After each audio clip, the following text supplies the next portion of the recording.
Kutaki no Ha, Episode 11, November 9th, 2005.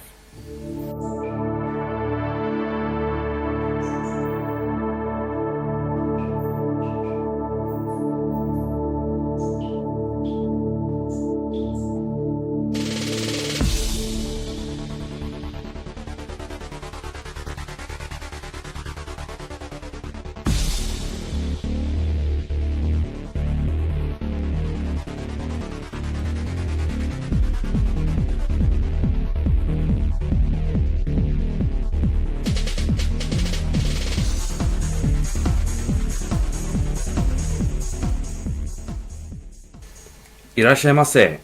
Welcome to Kutaki no Ha, the podcast dedicated to the Bujinkan martial arts of Masaaki Hatsumi Soke and to the spirit of cooperation and friendship in the Bujinkan community. I'm Shawn Gray, your host for the podcast. In today's show, we'll be talking with well-known Bujinkan webmaster Mats Helm from Sweden.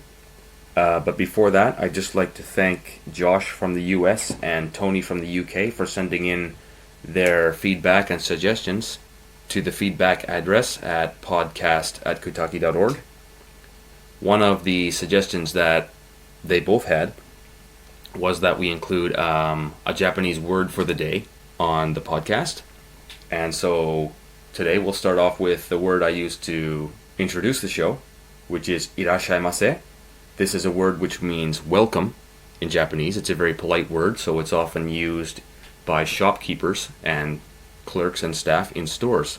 And people often hear this being called to them in loud voices when they walk into the store. And I often have people ask me, what are these people screaming at me when I walk into the store? Japanese shops have a custom of welcoming their customers very enthusiastically in this manner. So they often call out irashaimase when a customer enters a place of business. You probably won't have to use this word unless you're working at a Japanese store, which caters to Japanese customers, but at least now you'll know what people are yelling at you when you walk into a store next time you visit Japan. So thanks for those suggestions to have a Japanese word for the day, and hopefully we can keep up this tradition in upcoming episodes. Again, if you have any comments, suggestions, or feedback, please just send those along to podcast@kutaki.org. And as well, if you have anything in the form of an audio file that you want to send, your own voice, a greeting or shout out to somebody, or what have you, please send those along too. This is Podgy from Podgy's Tokyo Talk, and you are listening to Kutaki no Ha, the podcast all about Kutaki, I think. And it's ha, but that's not a funny ha-ha, that's a wave ha-ha. The wave of Kutaki. Listen, if you're a martial artist and you're interested. If you're not interested and you're not a martial artist, don't listen to it. Listen to me, Podgy, Tokyo Talk. Bye.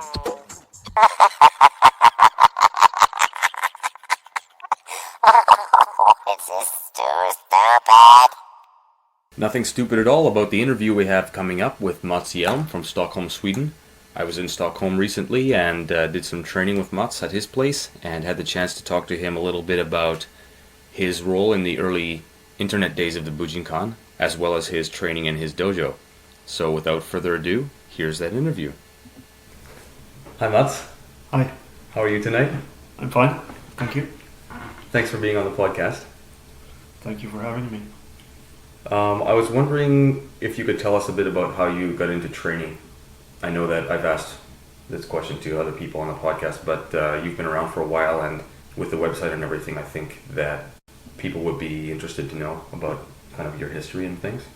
Could you share a bit about how you got into the Bujinkan? Back in the school, there was a friend of a friend who went to Stockholm training with Bujinkan, and it was kind of interesting. But I already knew something about Bujinkan at that time. How did you know about the Bujinkan? How did you first find out about it? Maybe not Bujinkan, but ninjutsu. I heard about ninjutsu. There was a TV series going on the TV, Shogun. Oh, okay. I think that was in 1993 or something. Mm-hmm. At the same time, there was articles about Bumante in the magazines, newspapers, Mm-hmm. and during the same time there was this friend of a friend who went down, who was training karate, and he went down to Stockholm training with Bujinkan, and he came back. That got me more interested, and but I didn't really train with him that much, maybe once or twice, and then I got the address to Beaumonte's organization, and I found the address to Stephen Hayes' organization, and I became a member, and I got newsletters from both, and decided I really wanted to start training this art, but I couldn't do it where I was living, because these two friends, they were not really living in the same area. They were just students from another place. Okay. So they went home for the weekends, and then they studied. And I also had to make my military service before I could move to Stockholm, which I decided really early that I wanted to do. So after my military service, I moved to Stockholm. That was in 1986, the fall. I got a job there, and the first thing I did was find the dojo in Havregatan. Okay. And Sven-Erik had just taken over the dojo after Bujinkan. Oh, cool. So that's when I started to train.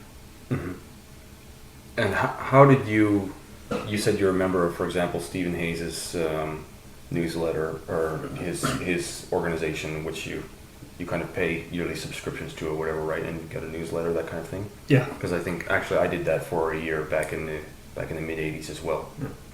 How did you find, say, how hard was it to get a hold of resources and things like that and information kind of in that time before the internet really took off? It was only these newsletters from Bujinkan and Stephen Hayes. It was available, I guess. How did you find out about Stephen Hayes, for example? Him being in the States and you being in Sweden? I think I read about it in Beaumonte's newsletter, I think. Or maybe it was the Black Belt magazine, an ad or something. And there was going to be a seminar in Copenhagen with Stephen Hayes and one of the Japanese Shihan. So that was actually maybe 1 week after I moved to Stockholm. I see. So I'd been training for 1 week in the Stockholm dojo, and then I went to Copenhagen and attended this seminar. Okay, so Stephen Hayes actually did seminar in Europe then? Yeah. And, okay, I didn't realize he had done seminars in Europe like that. Yeah, that was Copenhagen. Okay. And the Japanese Shihan didn't come, and I was kind of disappointed because I really wanted to train with him too. But he didn't come, and Thomas Franzén was there, by the way. Oh yeah. So he was also teaching a little. Okay, cool. Yeah, because he had been over maybe before that to see Stephen Hayes in the States, maybe, I guess? Or? Yeah. Yeah, okay. From there, how did your training kind of progress from there? So you're basically training under Sven-Erik in Stockholm for the beginning of your training? Yeah, maybe the first 6 months or so I was training the beginner's class, which was not Sven-Erik teaching. It was another people. There was several instructors who was teaching the beginner's class. Okay.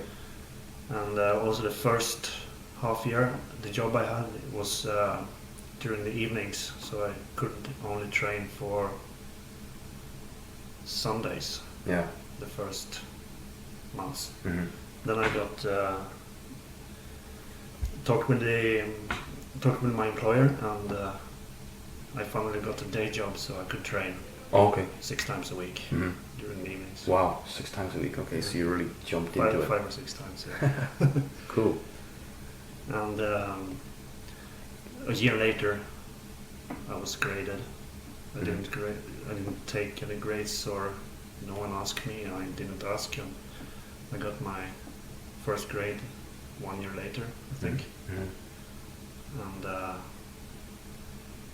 Sven-Erik come up to me and asked me why I was wearing my white belt, and I said, that's my grade. And he said, what? Okay. And then he went away, and then he came back. Okay, so now you're a 7th Q. And I thought, oh great, now I can train with in Sven-Erik's class too.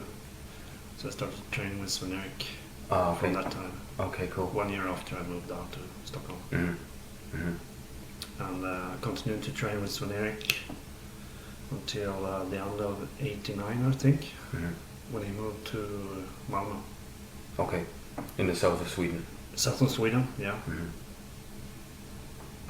It's quite a long trip to go to Malmö from Stockholm. Yeah, what is it, like 6 hours by car or something like that? Yeah, something like that. And what about your first trip over to Japan? What year was that, and how long did you stay? And can you tell a bit about your experiences of that? Well, my first trip to Japan was a couple of months after Sven-Erik moved down to Malmö.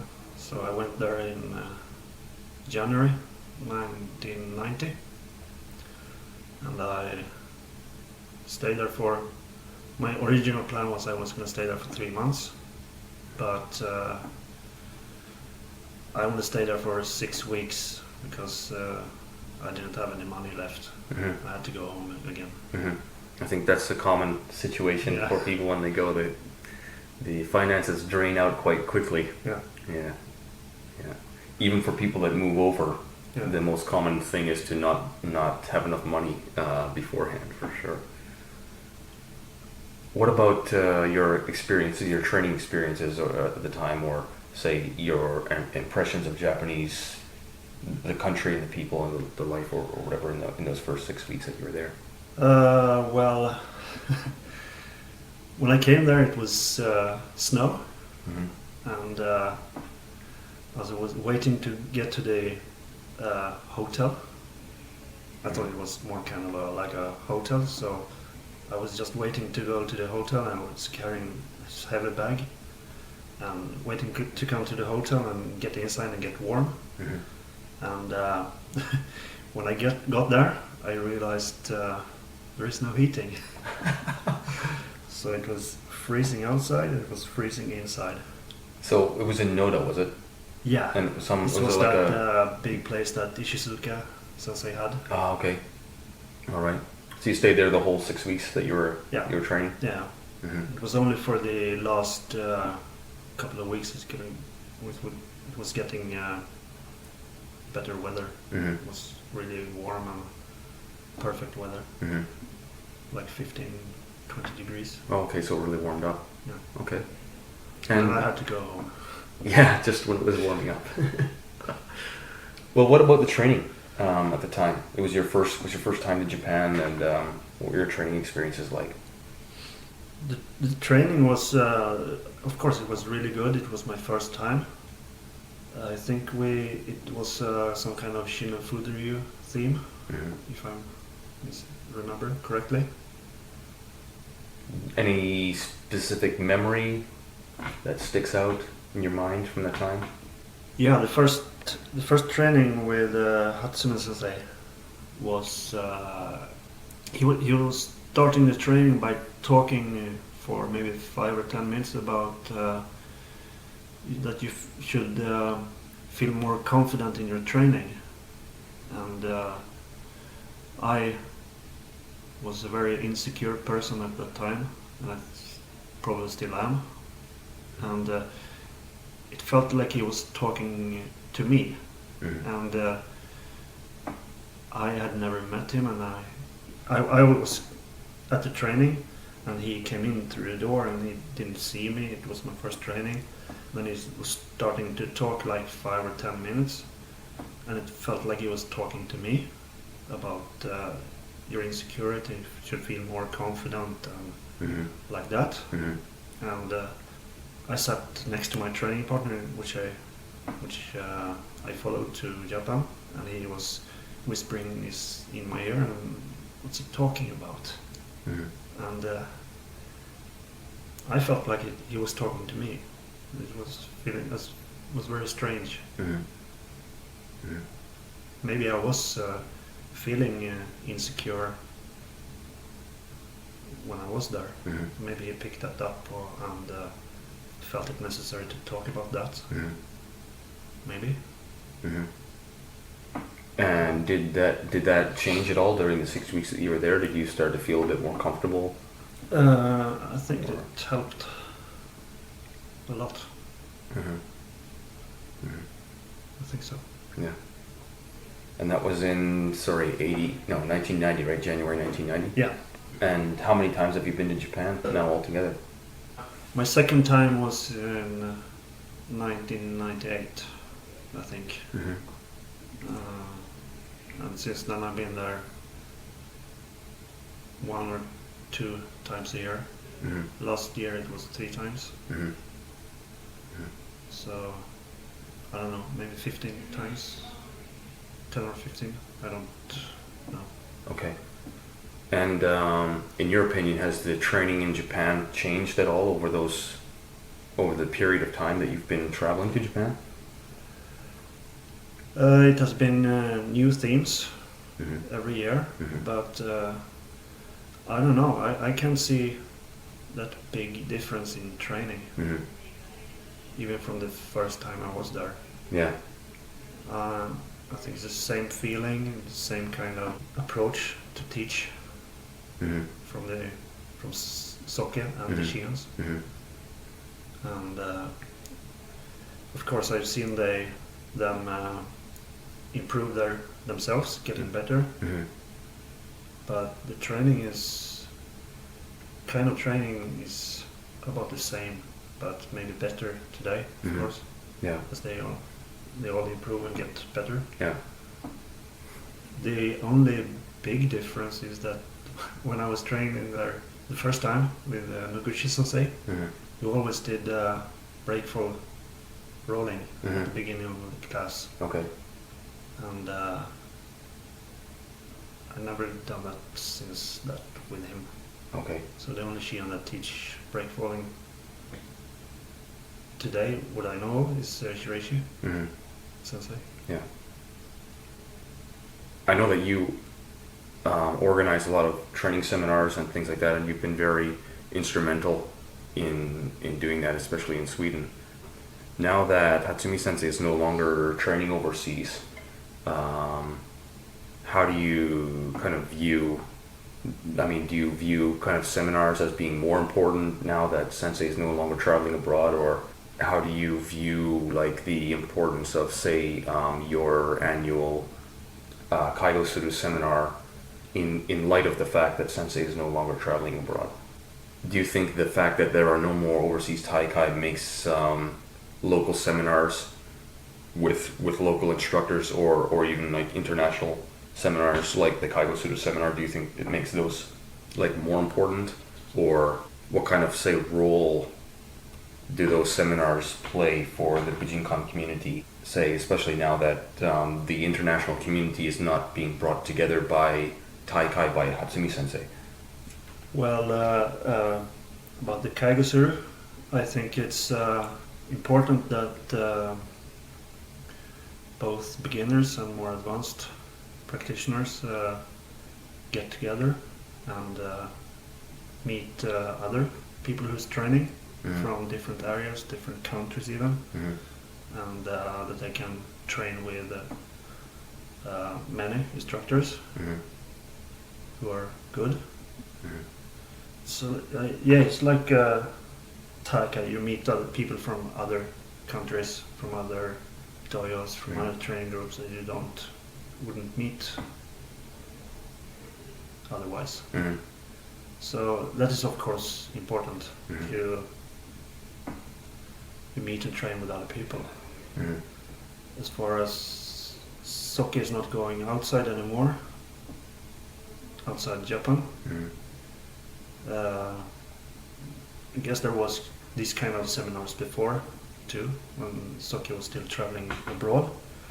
But Soke is of course the one who's holding all the Shians and all the instructors together.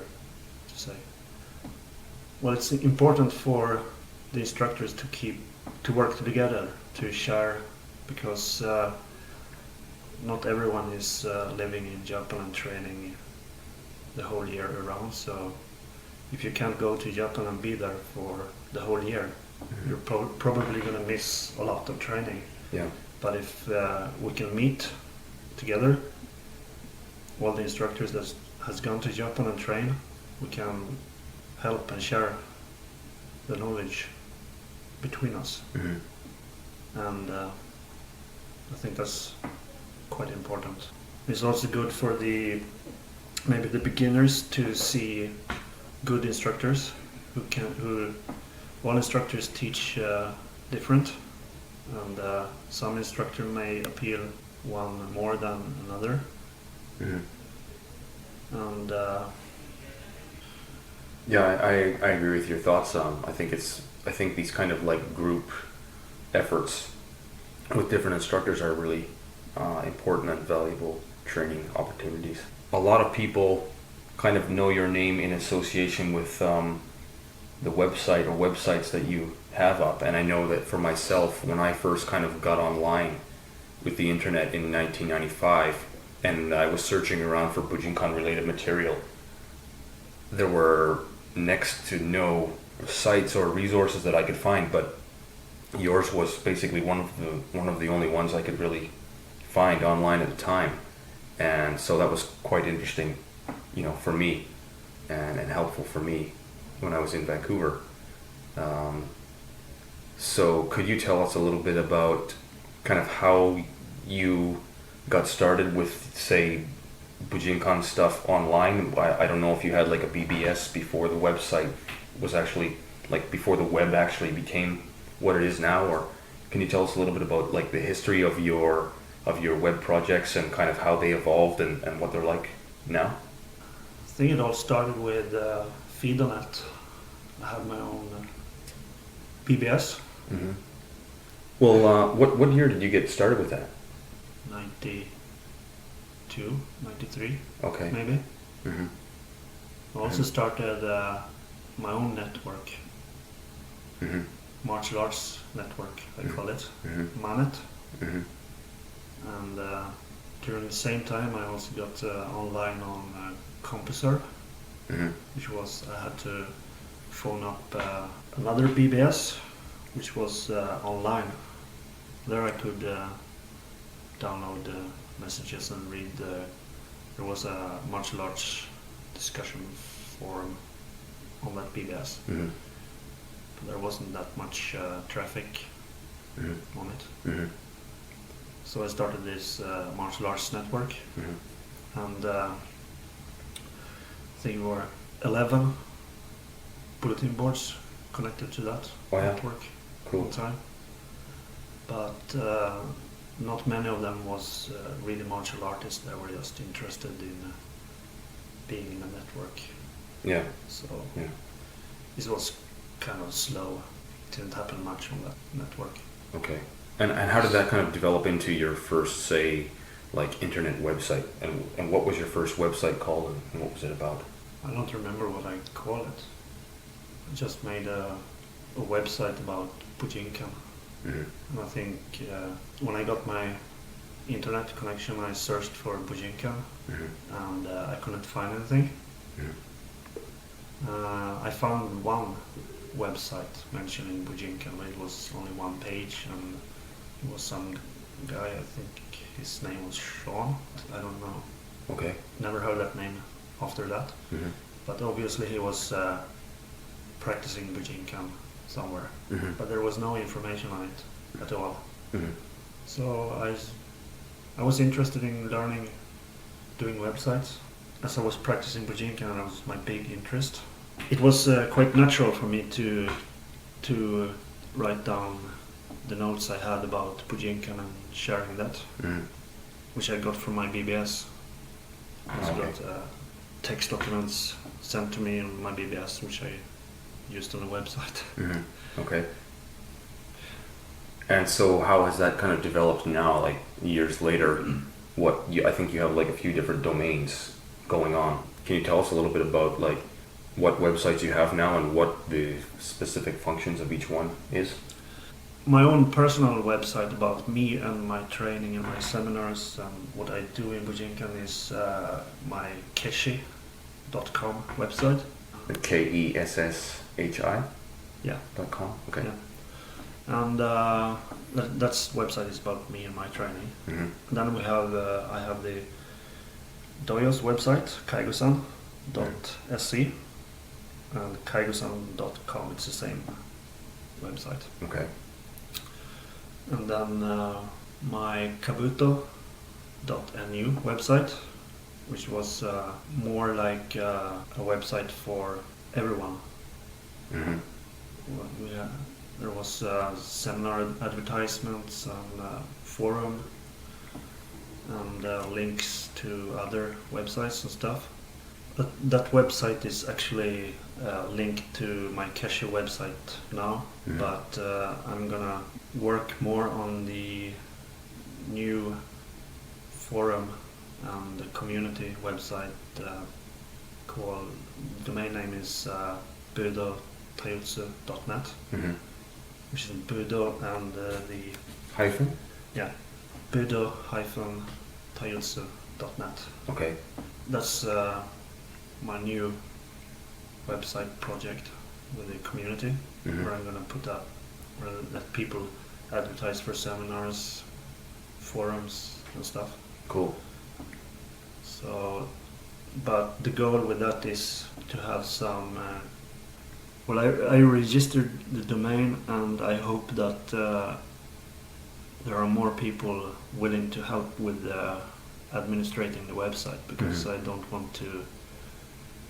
The main reason I stopped updating the kabuto.new website was it was taking so much time.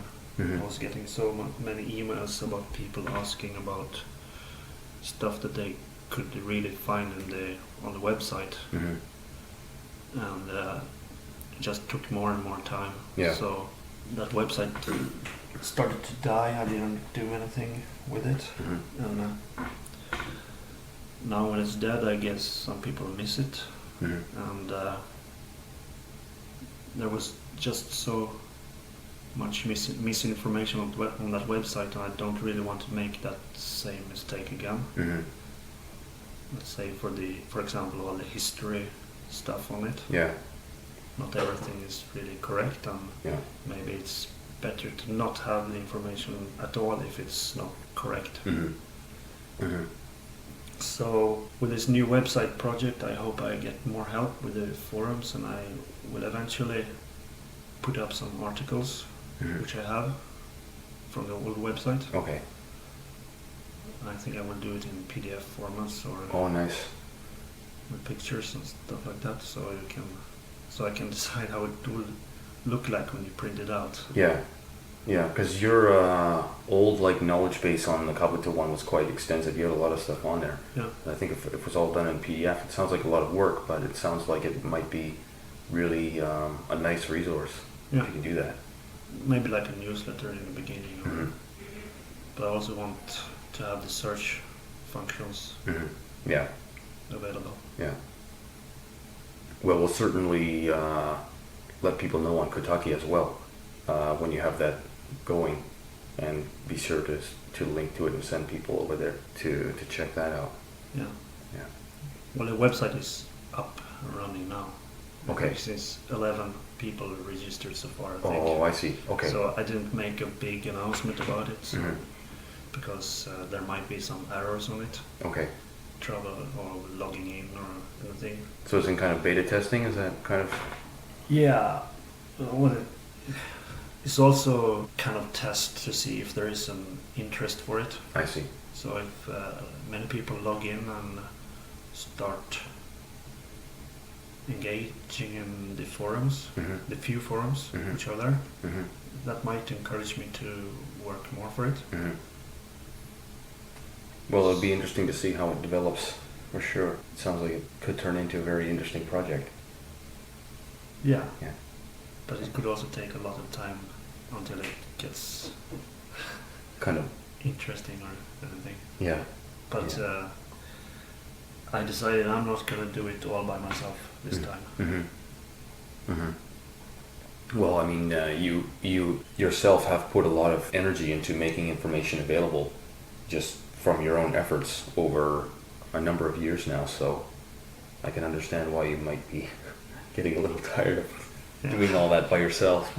Maybe it will give you more time to put into your focus on maybe your dojo, for example, or is that kind of where you're focusing on now? Yeah.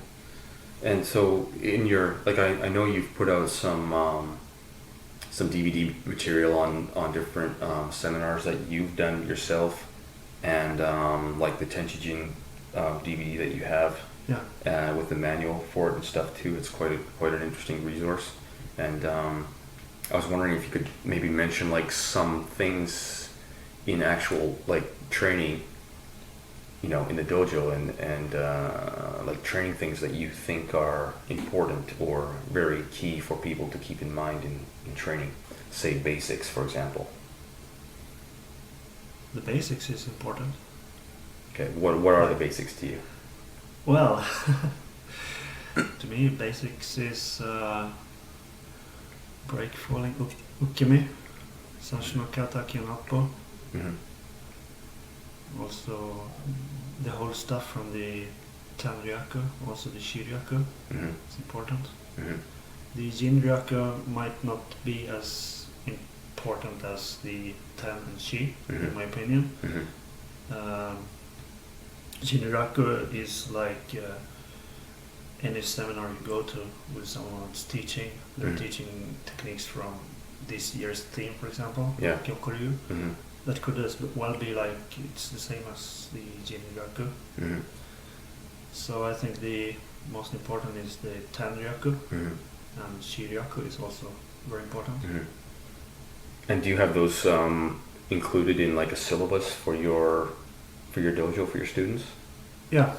The beginners class in my dojo is from beginners until they are 7th Q. In that class they train almost only the Tenryaku stuff, and a few variations, and maybe something else for just to keep their interest, but the main focus is Tenryaku. And then the next step is the Shiryaku, which is up to 4th Q. And then Jinryaku is up to 1st Q. The Shodan level is when I think they are moving good and they have good basics and good flow and like that. So I'm not really hard on the Q grades, but the Shodan I think should be good class Shodan. So the Q grades are more like preparation for the Shodan. Okay. Sounds like you have a pretty organized method of doing it. I don't know if it's organized. Maybe. It could be quite chaotic sometimes. Sometimes I forget what I'm supposed to teach. Okay. Just a couple of weeks ago, I realized I haven't been teaching Kyunhappo for a long time. So I realized I need to do it more. So now it's this week just ended with. This was the Hicho week, so next week will be the Jumonji week. Okay. Until the end of the year we'll do Kyunhappo. Okay. Only. Okay, cool. And what's your dojo schedule like? How many days a week do you have classes, and what days are they? I have beginners classes. I have 2 beginners classes on Mondays and Wednesdays. And I have the advanced class on Tuesdays and Thursdays. And I have the weekends free. Okay. But I usually go to dojo on Sundays and train too. But I'm not teaching that day. So it's one of the longest, one of the more advanced students have training that day on Sundays. So I usually go there and support him, sometimes train or Okay. if I'm not at a seminar or somewhere. Mm-hmm. Yeah. Yeah, I know you go to a lot and travel a bit. If someone wants to contact you about training, what's the best way for them to do that? Is there a contact form on one of your websites or an email address that they could contact you if they're interested in training or that kind of thing? Yeah, my Keshi website. Mm-hmm. Again, just a website about me and my training. Mm-hmm. I have my schedule when I'm teaching classes Mm-hmm.